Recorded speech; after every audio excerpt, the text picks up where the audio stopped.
Addaan irratti oolee mucaa fayyaa harka guutuu qabu haadha manaa fayyaa harka guutuu qabdu kanaa kanna yoo rabbiin taate isin ni'imaa isaa tana cinaa dhaabbattanii rabbi isin cinaa haa dhaabbatu obboleeyyan bakka jirtanitti amaanaa rabbitti isin kanneen rabbu akka gaaddidduutti riskiin isin jala haa deemtu akka gaaddidduutti aboolaan fideetuma isin haamaxxansu dirqiidhaan isinitti haamaxxansu yaadaa fi muraanni keessan isiniif haa guutamu.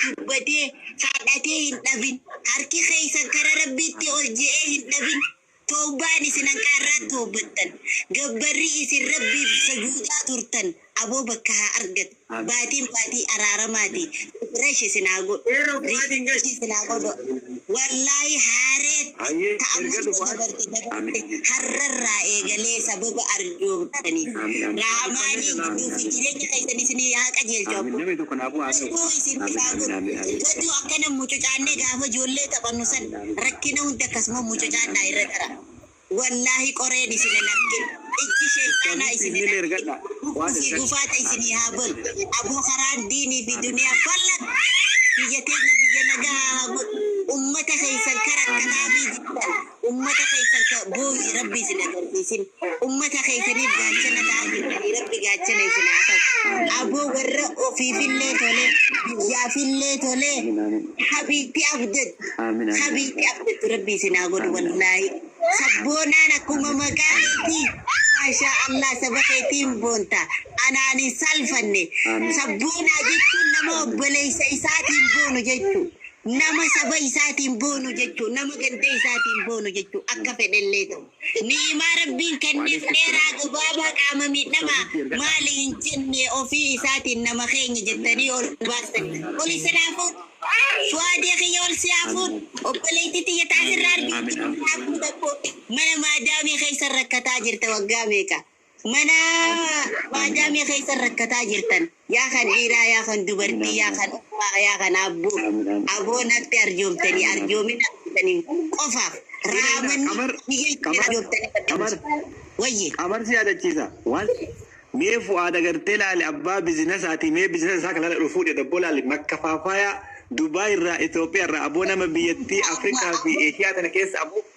maanjaa du'aayoo gootu du'aayoo rabbi godheef jedhe gaafa namni biyya kanatti makiinaa baratee jedhuun gaafa namni qaama kanuun baratu jedhuun Hosseeni amma dura sabboo nama dhamatee waa'ee tolchuudhaan Sigaa olillee seeni sabboona baay'ee galatoome isa kiyya. Bakka amma eegotteen yoo qabaatte sadiitti dabalee yoo qabaatu baatte anuma itti guuta. Aboo wallaahi laziim. Akkasii bakka du'aayi bareechaa bakka galatoome. Allahu akbar kudhan lama jechuudha. Aboo yaa obboleeyyan kiyya maaliif ni godha? Aboo asmachiin naalaati bibiikaami obboleessa kee fuuyee jedhanii si haayaaman baqqaalaa wanni kee meeshaan kee taqab maqbuul hojii keerii hojjetaa jirta wallaahi rabbiin kananna Agaroo biraatii kenne irraa dabarse waan ati jettuun beeku bakka niyyaa kee rabbi haa tolchu anduruma hime waan irraa hafte yoo laaloomuun jira. Rakkoon takkan jiru ni jettee sababuma ni jetteef wallaahi asmachiin naalaakii aboo eeshaa qofatti miti Awurooppaa fi Ameerikaatti akka fafaa rabbi si haa godhu. Bizinesii wal dhaluu malee bizinesii wal nyaattu rabbi sirraan godhin. Bizinesii keerii bizinesii milkiin keessa jiru bizinesii ajaa'ibaa jirti isinii baagoon kan daldala irratti hirmaatti yaa obboleeyyanki arjoomaa jirtan mana ol kaasaa jirtan dhoqqee keessaa na baasu jirtan mana keessa fooqii narra ijaaru jirtanii aboo isin irratti ajaaru rahamaaniin yaadaa fi muraada keessan bakka jirtanitti isin haa guutu ammoo akka gaaddidduutti haqeen isin irraan ga'arraatti tolli isin hanga arratti namaaf ooltaniif ajirri isin dalagachaa ooltan ammatti isinii ammatti isiniif adeemu marsi ahun kaallaa falligaallo rabbi irraayin isinii gabbutalan harki kiyya kun akkana ol jee duwwaa gadin deebi'u abshir chaarjiin narra fixachuu jira Erroo kiyya yoo lifna gonees gaa asubaanaa golte isinin jechu jira ibsaan eega galgala dhaamen dhufne. Salaam alaikum. Akkanati Allahumma salli wa sallim ala sayyidina Muhammad wa ala ali sayyidina Muhammad Allahumma salli. Maga naga jiraattan ka insha Allah warra isin hundi keessanuu warri nama kana qarqaartan rabbi isin haa qarqaaru. Amin amin amin amin. Anillee waan niyyadhee birrii 5,000 niyyadhee jira akkaawuntii isaa irra galcheefi jira. Allahu akbar Allahu akbar Allahu akbar. Waraqata yoo kaayisaa erga yoo qeerroodhaa si erga waraqata baasee jira. Rakkoon qabu wallahi isallee ergitu nallee ergitu kaaliqas si arga isaa rabbi. Kanallee argu caalaa ka rabbi argutu caalaa. Laki jechuun tama rabbiitu caalaa yoo waan inni online irra jirruuf kunooti jennee jaan argisiifnee dabarsine malee ennaan ta rabbi maaliif beektaa gisee tokko yoo inni ostaappiin qabaatiniif malee online kanarrattu yoo agada kennee jennee mul'isuun barbaannu garuu immoo Oromoo tana bira agada kenne jedhee ka deemuu fi akkas ta'e jedhee ka deemuu irra guddata. Hangaaf tokko amma mana wayii keessatti gara birrii 35,000 mucaa wayii gargaaradeen ture. Birrii 10,000 galchee 10,000 akkaawuntii tasaasaa irratti galchee namni bira sii deebisanaan jedhe yoo naa deebise 10,000 galchaafii jira rabbi haa deebisu. Maaliif Oromoo biratti hin kennine ka biraa deemu waan ta'eef lafiititti kunooti Oromoo seendillee duubaan naanaa jennee waan nuti nufi bara kana keessa namni bade beekta. Si bira dhufee 15 kenna jedha achi deebi'ee deema fi malee situ kennaafi miti rabbi si haa kennu. Ta'atii rabbiin jecha kennitee fuyyuu rabbiin arga isaa kennitee fi argiteetiniin rabbiin arga miskiina kan ammoo tuyyuu argite kenne jettee tuyyuu biraa deemu miti. Ayitee tuyyuu silaa ka biratti waan dandeettu gootu hunda keessan isin jaaladhaa isin kabajaa. Yoon isinif balleesse dhiifamaa anillee wantummaan asirratti akkana jedheef waan harkaa qabuu fi inumaa riskii qaba. Bifatiin jedhee ta dhufellee waan itti deebisee fi alhamdulillah galgala akkaawuntii kiyyaara rabbi jiitu haa fidu. Inshallah rabbi sini da wallahi ajaiba si godhe inni inshallah wallahi. Sabboon Amin amin. ati akkaawuntii keerraa argachumarratti guuttaa fi amma si dabarsaa irraa ba'uufillee dhiifama galatooma.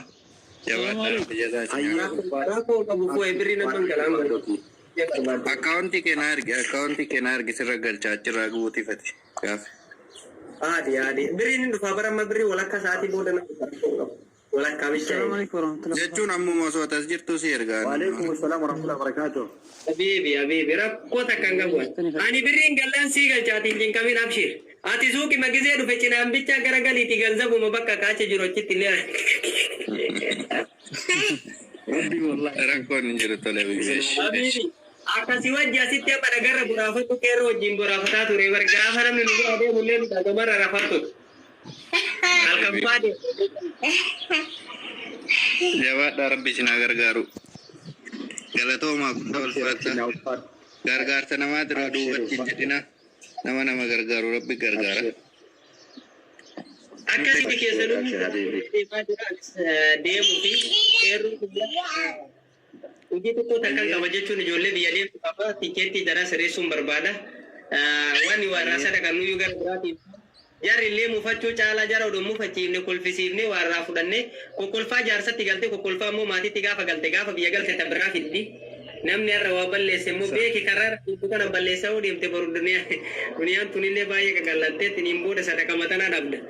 Waa kennuu namni yoo waa kennuu barate bar nama biran seenu yoo waa dhabe haramma dheengadda argee gisee isin kadhattan. Yoo gadi laaloomuun jiran yoo osteen Oromoo waan naan jetti namichi mululibsi mafaa biratee afaanuma nutti tottolee nu biraa deema jetti booda garuma barattuu hin danda'u. Hunda keessanuu isin jaaladhaa balaafiyaa Ramadaan nagaa isin haa godhu azaanaa jiranii qeerroo nagaattiin deebi'a bakka booddee. Okay. Hayyee ulfaat. Hayyee namni as keessa jirtan qamariin ka akkuma nutti dhaammatee ifa irratti dhaame ni beeytanii inshallah galgala hin guuttata walitti deebida. Amma mee warra as keessa jirtan inshallah inni illee jiraatu baatu yaadni kenna muraanni kenna galmanuuf gayaa mee warra as keessa jirtan carraa kan fayyadamaa waa dubbadha inshallah. Okay, sigalcha. Assalamualaikum warahmatullahi wabarakatuh. Akam nagaa fayyaadha jirtu jarame yaa sabaa jirra jirtu. Waalaikumsalam warahmatullahi wabarakatuh. Jirra galata rabbi akkam jirtu. Jirra galata isaa baga jiraattanii baga isaa kanaan isin eege isiniin jedha hundi keessan waan gaariirra jirtanii nasihaa bareedarra jirtanii agartee nama gargaaruun Rabbi biratti illee nama biratti illee jaalatamaadha waan gaariirra jirtanii qeerroo hedduu galatoomii ulfaadhu agartee nama bira dhaabbachuun hanga irraa erga gaafa saniiti bakkuma tanatti jirta asumatti gargaaraa jirta inshaallah bira dhaabbataa jirta rabbiin yaada muraada keessi haa guutu waan ati niyyatte kaati gaafattee midhaatiin gaafatin illee rabbiin agartee argatte siin haa jedhu nama agartee baytal haramiin dhaabbatee inshaallah agartee maatii kee waliin rabbiin agartee yoo hin jaaramin illee rabbiin si haa jaaru yoo jaaramte illee ilma diinaa ilma biyya bakka bu'u ilma doktor Zaakiriin bakka bu'u rabbi qomateet irraa haa baasu namni agartee har'a nama gargaare boruuf waa kaayyata wanni ati agartee dalayti agartee kasaaraa osoo hin ta'in agartee waan itti gammaddu waan boru agartee achirraa